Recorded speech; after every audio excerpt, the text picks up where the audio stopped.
So, let's start off with some food, okay? We actually made the food, and Zan actually went out yesterday night and he bought some food, okay? So, let's start with this suji first.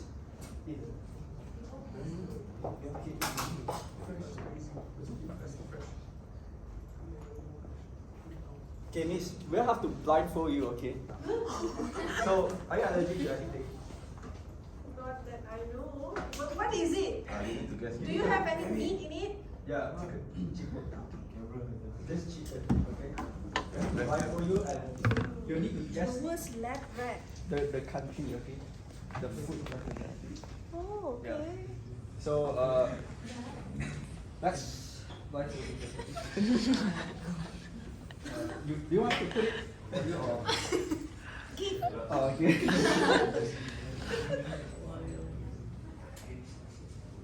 Here, is it correct? Yeah. Okay. So, we are going to start off with some entree first. Let's go with the chicken. My hands? No, Oh. yeah. Yeah. Try it.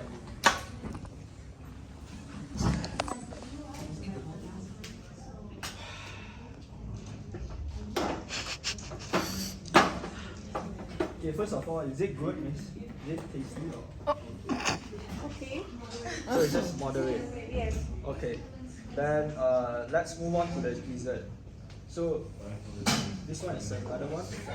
I think I know this because I ate yesterday. Oh, you ate yesterday? Mm. Okay. Then try this one. Just pick one like from the dish. Okay, I'm gonna pick it for you. Better wash your hand. Yeah. Easy. I went to the toilet just now. Oh, is it good? I like it. Nice, right? We make this ourselves. Okay, and last we got something even better. My mom made it. Okay, What is this? this one, the one you're eating. The one you're eating is macadamia, with we caramelize it after like. Very nice. after we Give cook me it. all later. Okay. I'll give you the recipe if you want. John, do you have? No more food, ah? Still got. Okay, this one is also a dessert. There you go. What is this? It's a little bit big, okay?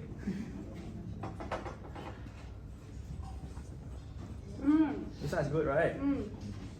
Okay, so we are gonna move on to. Can I open? Yes, you can open now.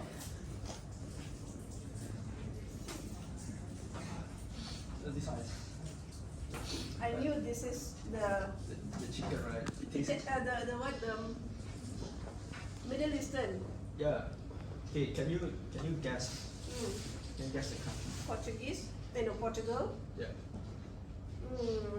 Middle East. I don't know which country because Morocco has it, Iran has it, Lebanon has it. Okay. What about this one? One of the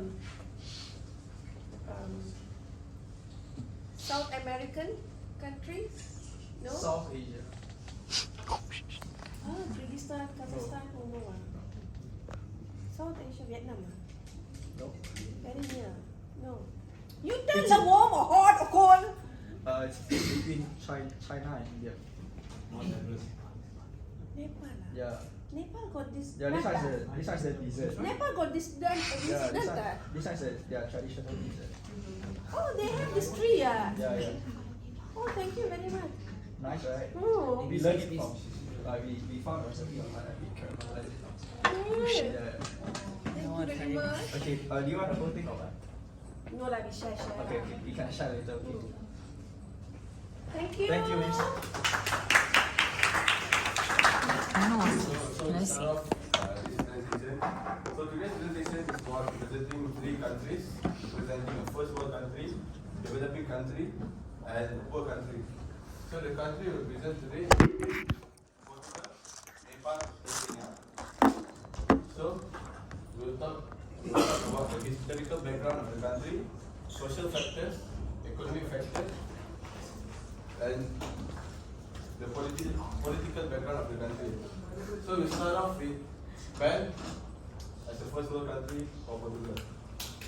Right. As the first, we have Portugal. It is the first. I mean, it is an European country with a population of 10.43 million people, and it's known for their wine. And fun fact, Lisbon, the capital city, is older than Rome. So, historical background, it is the oldest nation state in Europe, and it has been inhabited since around 40,000 years ago. And it's the first country to promote globalization, and they also kind of globalized, and they also, they globalized market. And economic factors, their economy is based mostly on services and tourism, where all their main source of income comes from. And their GDP is around 287.1 billion USD, which is one of the lowest in Europe, below the average. And their main trading partners are their neighboring countries like Spain, Germany, and France. Social factors. Their population is unfortunately declining, and their education system is unequal according to international standards. And their poverty rate is at 70%, which was based in 2022. It increased from 16.4% to 17%, and it's the seventh safest country in the world. Political background: they are ruled under the Social Democratic Party, and they are stable, and they have a very stable parliamentary democracy. And the country's modern day democracy began between 1974 and 1976. And as for conclusion, the economy relies mostly on their services and tourism, and their GDP is still increasing, even though that they are below the average of Europe. And they are one of the most safest countries in the world. And also one fact that I found is that the poverty among children is increasing. That's it for Portugal. And one of their prominent figures from Portugal, Cristiano Ronaldo. And yeah. Okay, so why is Portugal is the first world country? Because Portugal, the economy in Portugal are very strong. There's a modern infrastructure, and there's a good quality life for all its people. So it means Portugal is like really is like a rich country. Depends on the developing country. Okay, so now let's move on to a developing country, Kenya. And we have a special representative here who born in Kenya, who lives in Kenya, and came to study university. Please welcome my brother Ken. I'm going to talk about my own country, Kenya. Kenya is in Africa. Kenya is in the eastern part of Africa. It's based centrally, surrounded by Uganda, Tanzania, Sudan, Ethiopia, and Somalia. Has around 50 million people. Has 40 ethnic tribes. Plus, we now have Indians who are considered an ethnic tribe. Though they came when the British were colonizing Africa, they came to build the railway tracks. Now they are part of Kenya. They cultivated with it. Even the thing you taste the chicken. Yeah. So now we consider it like our food too now. They are part of our culture. They massive. So the historical background of Kenya is the British came around 1895, so they colonized us until 1963 when we got our independence. After independence, Kenya was a one-party state until the early 90s, when eventually, after some struggles, where the people rose up, a multi-party democracy was allowed, although the constitution supposed to be there. So from 1990 until, so we're talking about the political part of it, and from 1990 until 2010, where Kenya, the English word for it is promulgated, because it means Kenya adopted a new constitution. So now Kenya has a new constitution, like it's more in line with, for lack of a better word, global standards.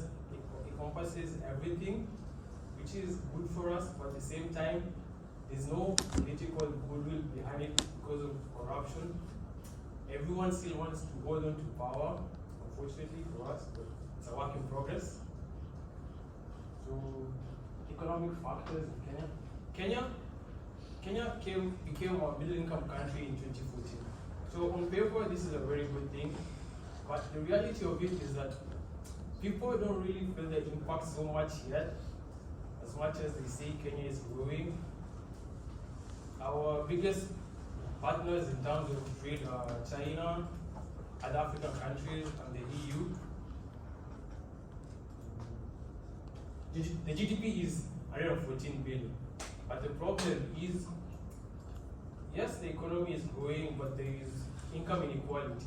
So the wealth is held in the hands of the elite few.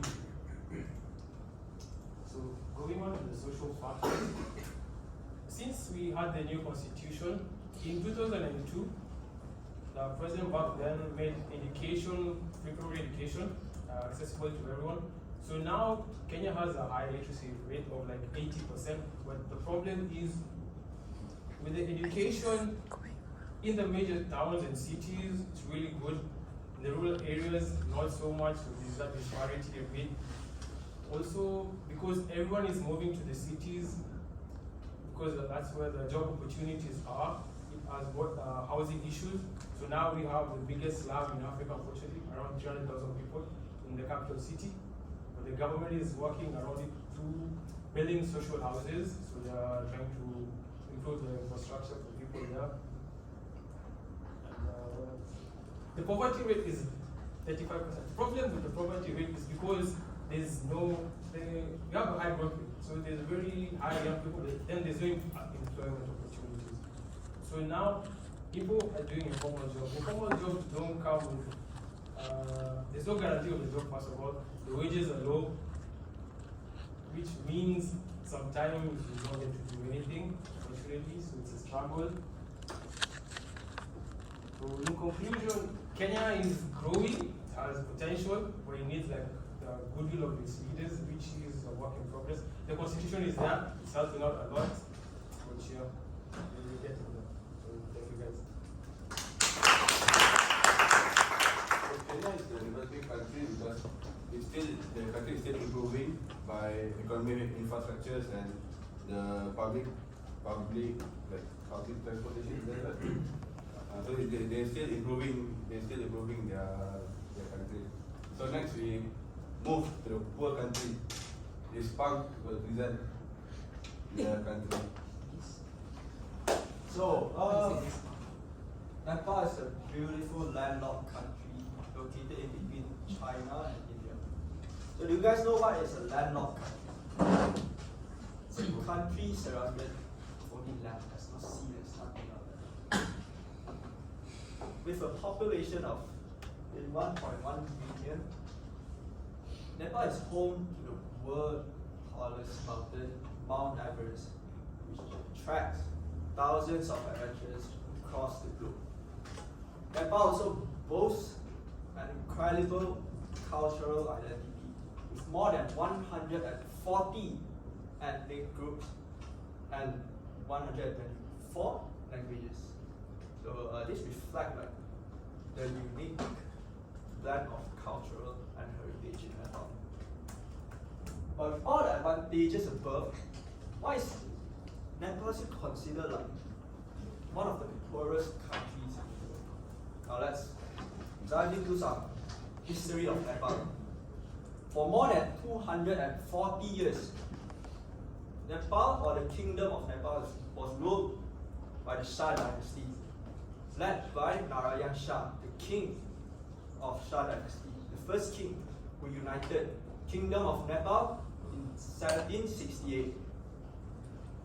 But the turning point came in 2006, where thousands and thousands and thousands of people went on the street to protest against the monarchy rule, to demand the ending of monarchy rule, and to re-establish the Parliament of Nepal. This is considered the people movement. Okay? Then, 2 years later, a historical decision was made by the Constituent Assembly of Nepal. They decided to abolish the monarchy and officially ended the Shah dynasty rule for over 240 years. And the journey doesn't stop here.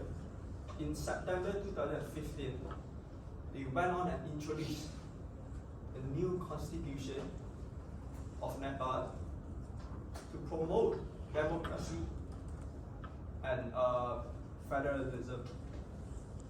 Okay, so let's move on to the political background. So like what I just mentioned, they undergone a lot of political reforms and everything. Now the political reforms are mainly aimed to decentralize the power and to promote equality. And in my opinion, I feel like frequent government changes is not actually a good thing, since it will slow down the progress of effective government. So I don't feel like it's like a good thing out there. But there's something I want to add on. In 2008, during the meeting, they abolished the monarchy rule and they introduced themselves as federal democratic republic. So that's why they got the name of Federal Democratic Republic of Nepal. And corruption is one of the main issues of the Nepalese government. So there's an index out there. It's called CPI. It's where the group, they will just grade you from 0 to 100. If it's 0, that means the country is highly corrupted. If it's 100, then it's there's a little corruption out there. Nepal, the corruption level is very, very high.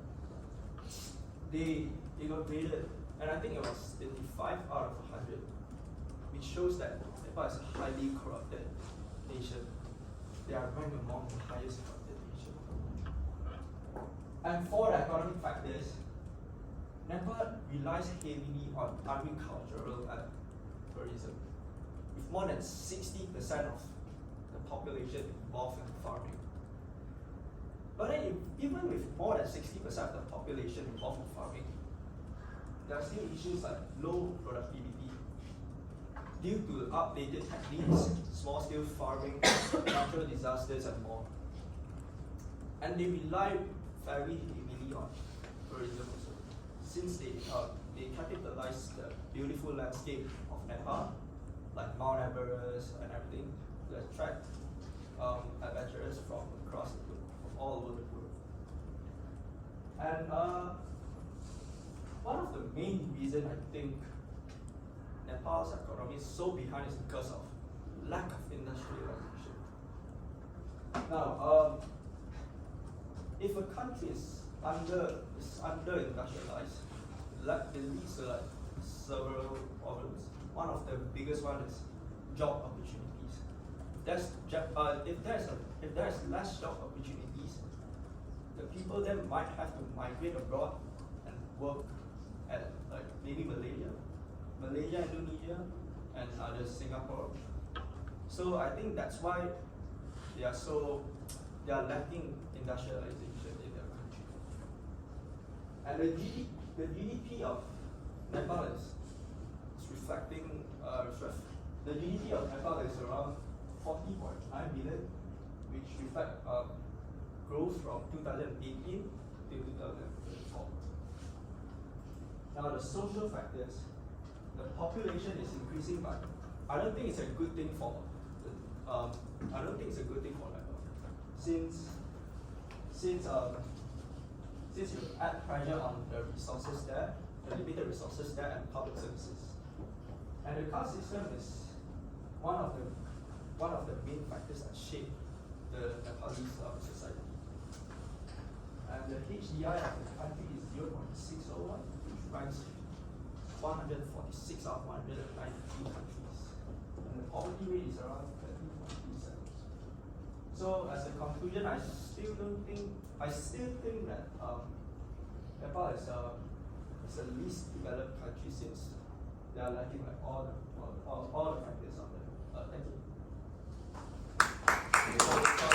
From our group, and thank you for listening. And hope this is like the good with. Yeah. I do. Just one question for this group, yeah. I was quite interested with the Kenya here.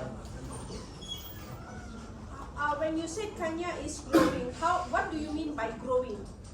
In what way is it growing? So Kenya is right now.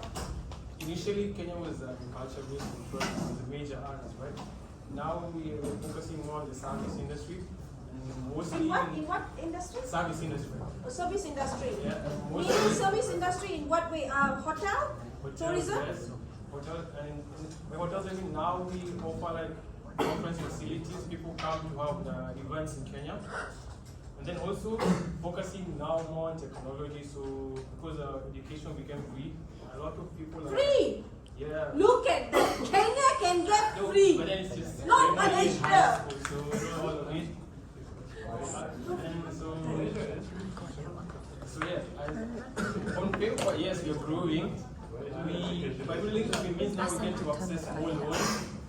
But the loans, unfortunately, are not trickling down because of corruption and yeah. Okay, thank you. Related to that is Goodbye. Okay, for the rest of the groups, guys, please do not take a very long time